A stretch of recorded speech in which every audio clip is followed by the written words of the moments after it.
bonjour, me voilà aujourd'hui en Haute-Provence pour vous faire une vidéo qui vous fera découvrir l'huile essentielle de lavande et la distillation de cette huile essentielle. Au travers de cette vidéo, je voudrais vous présenter la lavande officinale et la lavande aspic pour savoir comment faire la différence entre les deux, vous montrer comment on fait une distillation de lavande et bien sûr vous dire deux petits mots sur les propriétés médicinales des lavandes et de l'huile essentielle. Première différence déjà entre la lavande officinale et la lavande aspic, c'est que la lavande officinale se retrouve à une altitude beaucoup plus élevée que la lavande aspic. On retrouvera la lavande officinale entre 700 et 1700-1800 mètres, alors que la lavande aspic pousse de 0 à 600-700 mètres. Donc déjà une distinction en fonction de l'altitude. La lavande officinale est une plante buissonnante qui a des feuilles étroites, parfois spatulées, mais qui sont beaucoup moins larges que celles de la lavande aspic. Autre différence importante, les fleurs de lavande officinale présentent à leur base une bractée marron en forme de cœur, comme vous pouvez le voir sur ces images, et qui a plusieurs nervures. Elle est très différente de celle de la lavande aspic.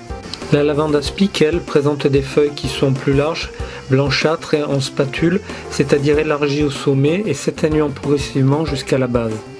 Et comme vous le voyez sur ces images, les bractées à la base des fleurs ne sont plus en forme de cœur, mais sont linéaires, et elles ont une seule nervure. Elles sont vertes au départ et après brunissent. La lavande officinale est employée comme sédatif léger dans les cas de nervosité, de fatigue ou de troubles du sommeil, et elle entre dans la composition de nombreuses tisanes sédatives. Elle a aussi des propriétés cholérétiques qui font qu'on va l'utiliser dans les problèmes de digestion, en cas de problèmes intestinaux liés à une origine nerveuse et en cas d'estomac irritable. Si les deux lavandes ont à peu près la même utilisation en phytothérapie, il n'en est pas de même de leurs huiles essentielles. En effet, elles n'ont pas du tout la même composition et personnellement je réserve l'utilisation de l'huile essentielle de lavande aspic pour tout ce qui est problème externe. Elle est miraculeuse notamment pour soulager et guérir de manière quasi instantanée les brûlures sévères et les piqûres d'insectes. Par contre, l'huile essentielle de lavande vraie m'intéresse énormément pour ses propriétés calmantes, sédatives et antidépressives que l'on utilisera donc par voie externe et par voie orale, mais également d'usage externe pour calmer toutes les douleurs, les crampes et les problèmes musculaires voire rhumatismaux. Vous comprendrez qu'il est difficile ici de donner toutes les indications de ces huiles essentielles qui sont assez importantes.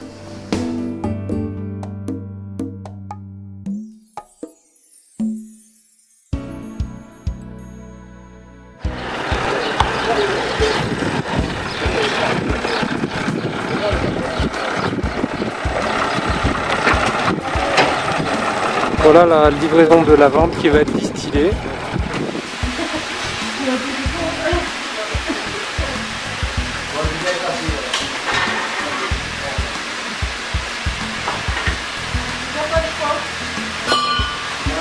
Voilà la lavande mise dans la cuve et qui est tassée.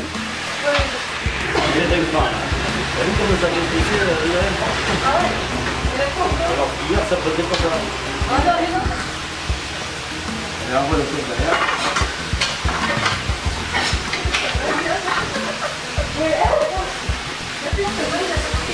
C'est bon, mais ça peut voir un avec toi, tu vois.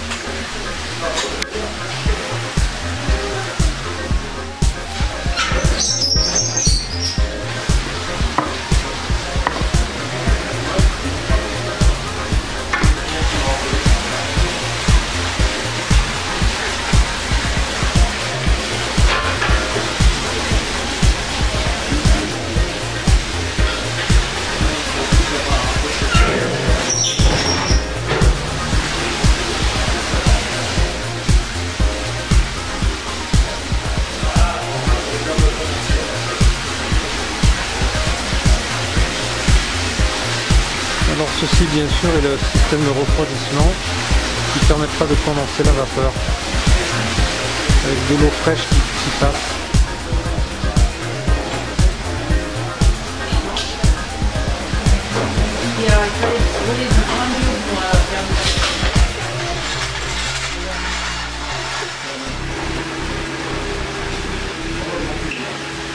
Voilà, la distillation est finie. L'huile essentielle a été récoltée avec l'hydrolat. Maintenant la cuve va être ouverte.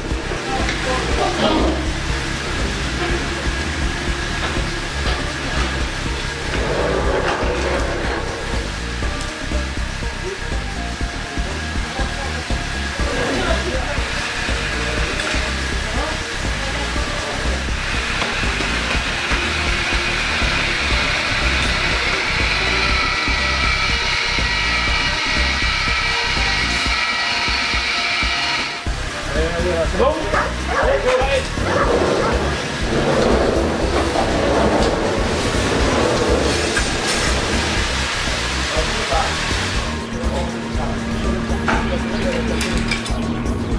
Ça fait quelqu'un par terre, c'est le bordel.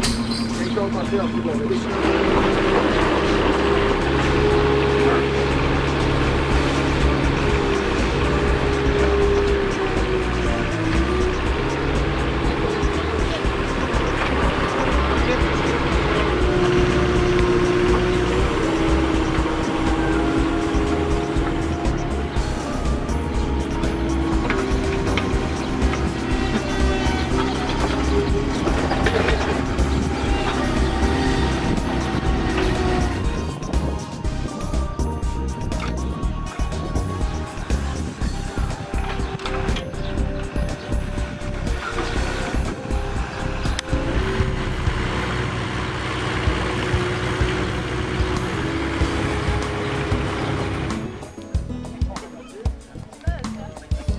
Là, c'est les résidus de la distillation qui sont étalés.